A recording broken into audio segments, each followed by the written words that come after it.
Hello and welcome, everyone. Today we dive into the action-packed world of Star City with Oliver Queen, aka Green Arrow. Join us for a thrilling adventure of heroism, challenges, and the fight for justice. Hit like and subscribe to be part of this epic journey. Let's jump right in. Green Arrow Vol 1.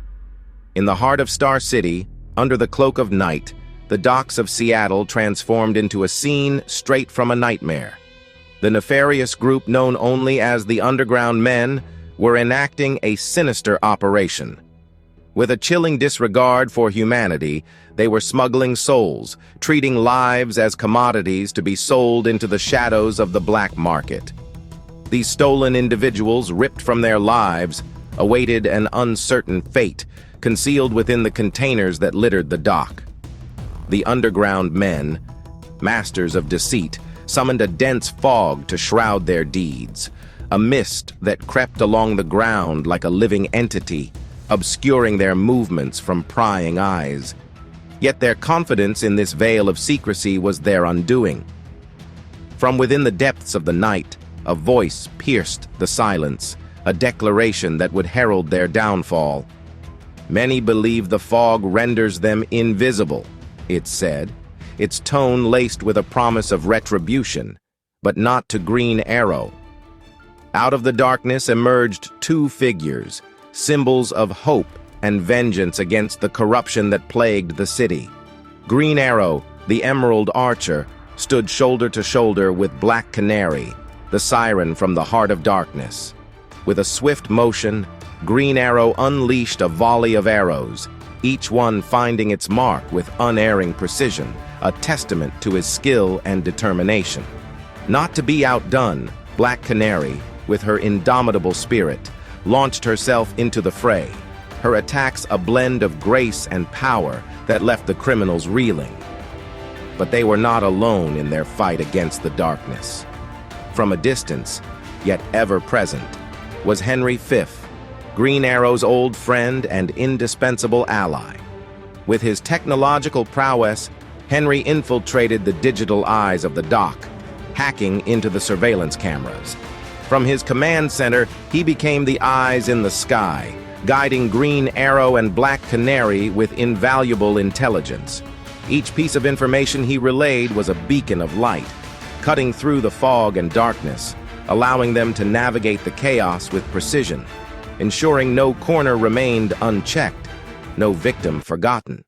In the midst of chaos, as Black Canary and Green Arrow courageously battled against the sinister forces of the Underground Men on one front, a different kind of darkness was unfolding elsewhere on the docks. The vile group, relentless in their pursuit of despair, maneuvered the stolen individuals towards alternate transits, pushing forward their despicable trade to the black market. But hope was not lost. Salvation came in the form of Emiko Queen, known in the battle for justice as Red Arrow, Green Arrow's dauntless half-sister. With keen eyes and a heart fueled by the fire of righteousness, Red Arrow deciphered the shadowy movements of the Underground Men. With precision that mirrored her brother's, she let loose an arrow, a harbinger of their impending defeat. However, the situation escalated when a member of the Underground Men, driven by desperation, seized a child from among the hostages. The blade he held to the child's throat was a chilling manifestation of their cruelty, a test of wills against the Red Arrow. His ultimatum was clear: lower the arrow, or the child would be harmed. Red Arrow, her resolve unshaken, responded with a calculated calmness, her mind racing for a solution. It was then, in a twist of fate, an arrow whistled through the air, striking the criminal's arm with such force that the knife clattered harmlessly to the ground.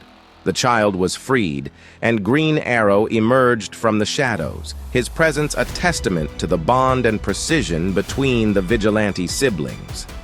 "There you go, arrow lowered as you requested," he quipped, moments before incapacitating the thug with another well-aimed shot. With the child safe and the immediate threat neutralized, Green Arrow and Red Arrow united, their combined might a formidable force against the darkness. Yet, it was Black Canary, from atop the containers, who delivered the final blow. Unleashing her superhuman voice, a sonic weapon of immense power, she let out a supersonic cry that reverberated through the dock. This overwhelming force, capable of being heard for kilometers, was the undoing of the underground men. Black Canary's sonic cry was not just a physical force, it was a declaration of their indomitable spirit, a sound that resonated with the call for freedom and justice. As the echoes of her power faded, the members of the underground men lay defeated, their reign of terror brought to an abrupt end. As the first light of dawn pierced the night's darkness, a new day began on the docks of Star City, marked by the aftermath of a fierce battle for justice. In the wake of the conflict, Black Canary, with her formidable prowess, had corralled the remnants of the underground men, her actions leaving both Green Arrow and Red Arrow in awe of her extraordinary skills. The arrival of the police signaled the moment for justice to be served, with Black Canary leading the effort to hand over the captured criminals. Meanwhile, Green Arrow embarked on a meticulous inspection of the containers, revealing the dark plans the underground men had harbored for their human cargo. It was during this investigation that a chilling connection to Queen Industries was unearthed, symbolized by a strange mask. Green Arrow, in a gesture that blurred the lines between vigilante and benefactor, presented the mask to the police alongside a significant sum of money. His offer was simple: unity in the face of a common enemy, and a plea for cooperation should any information surface about the mask or its wearer. This act of philanthropy did not go unnoticed by Black Canary, whose surprise was palpable. Yet, in the shadows of the containers, another piece of the puzzle emerged. The dock manager, a figure compromised by greed, was caught attempting to slink away. His complicity in the smuggling operation laid bare by a well-aimed shot from Green Arrow that extinguished his cigarette, a silent message that no deed goes unseen. Confronted by the trio of heroes, the dock manager's fear gave way to confession, his actions driven by the desperation of providing for his family amidst soaring living costs. Green Arrow's response was unorthodox, yet impactful. Rather than condemnation, he offered redemption. With a promise to double what the underground men paid, Green Arrow enlisted the dock manager's cooperation, turning a potential adversary into an informant. Black Canary's disbelief at Green Arrow's methods sparked a debate on justice and rehabilitation. Green Arrow's retort was philosophical, challenging the notion of punishment as the sole response to wrongdoing. His belief in encouragement over incarceration highlighted a different path to fighting crime, one that seeks to heal rather than harm.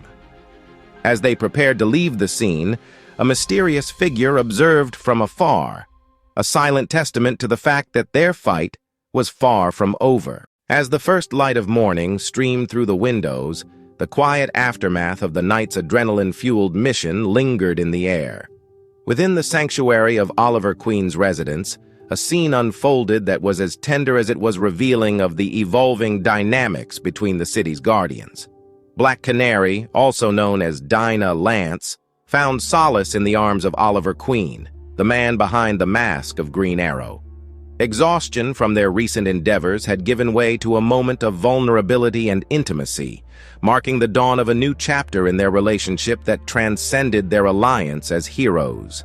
In the warmth of the morning, Oliver, with a playful glint in his eye, greeted Dinah with a fond, "Hey, beautiful bird, good morning."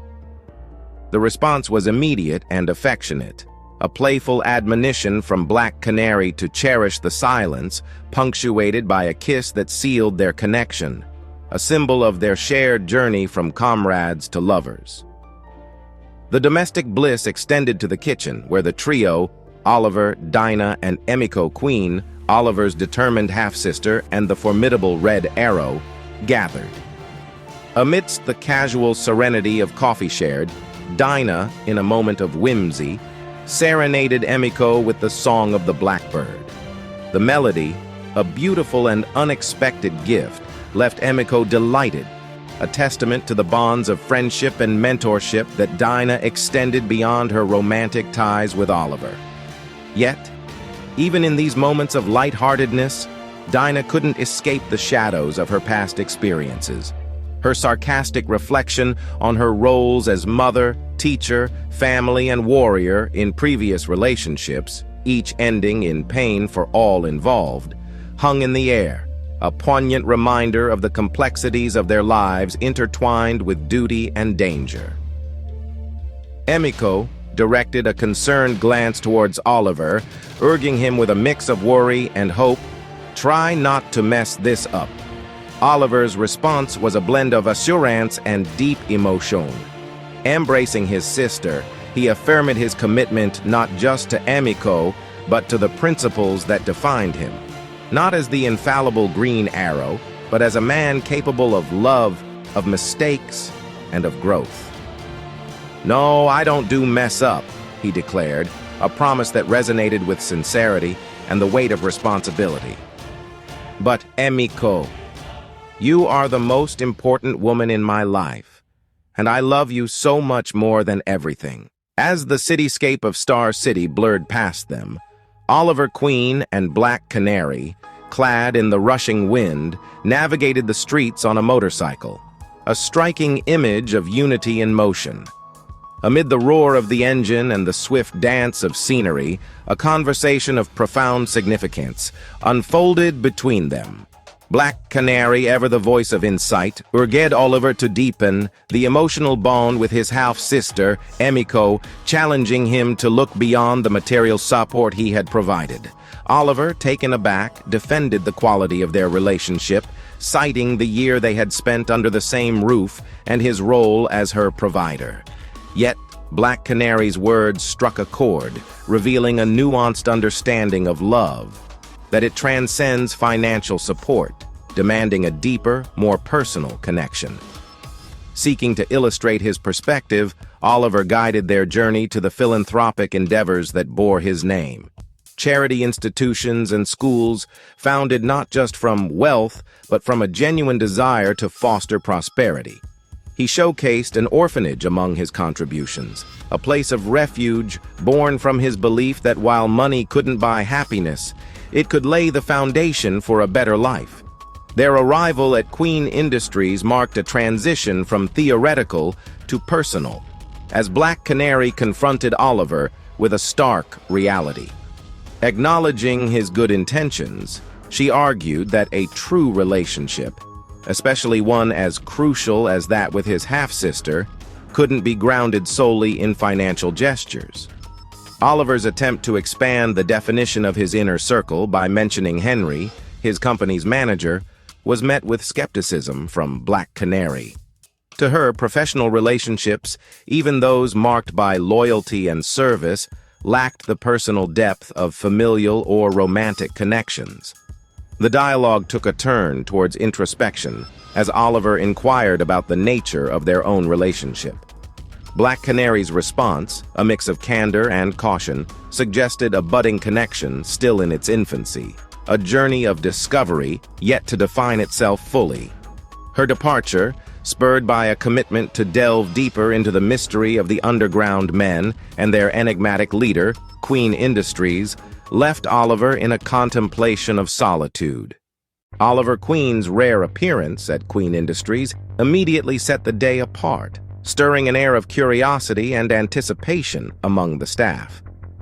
His secretary, accustomed to a predictable routine, found herself startled by the sudden visit, a deviation from Oliver's usual pattern of prior notifications. Pushing past the initial surprise, Oliver proceeded with a sense of purpose, requesting a comprehensive briefing on the company's recent activities. A move that hinted at more than just a nominal interest in the corporate affairs he'd often kept at arm's length. With documents in hand, a closer examination unveiled troubling inconsistencies, return distortions, funds funneled into anonymous accounts, and repetitive invoices.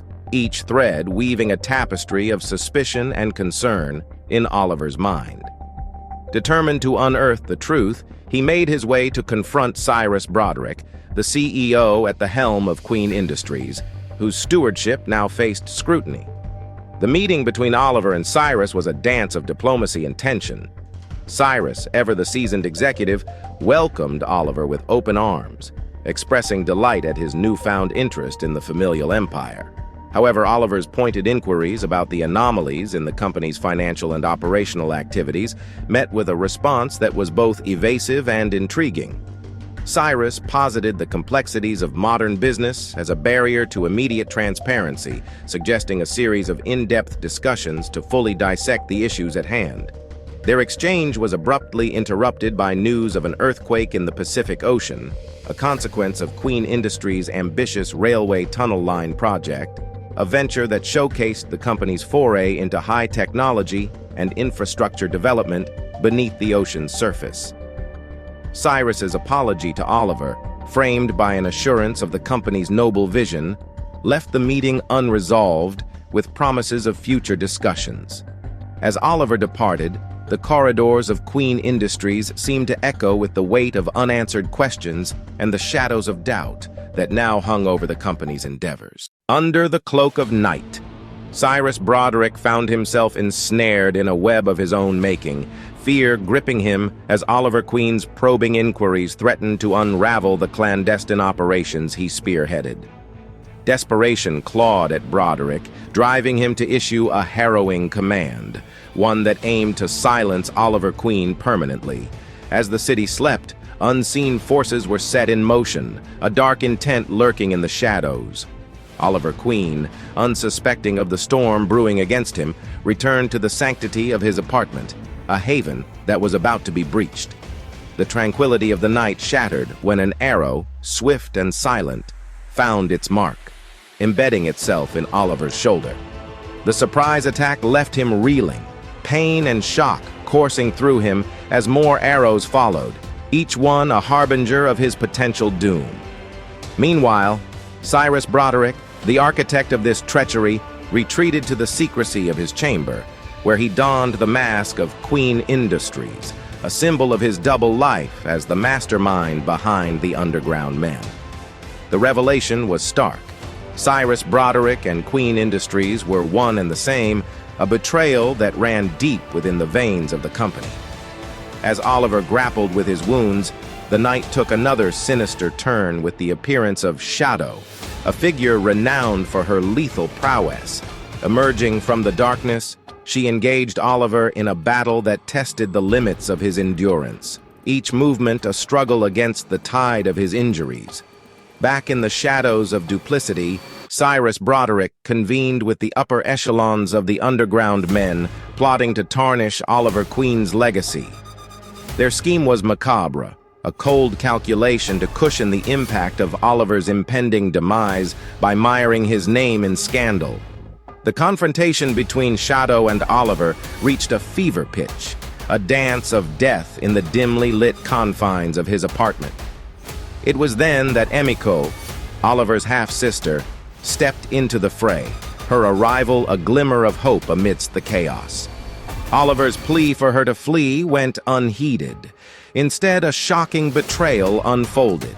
Emiko, aligning herself with the enemy, loosed an arrow that struck Oliver down, a blow that carried the weight of treachery and familial betrayal. As Oliver lay incapacitated, a chilling revelation pierced the night.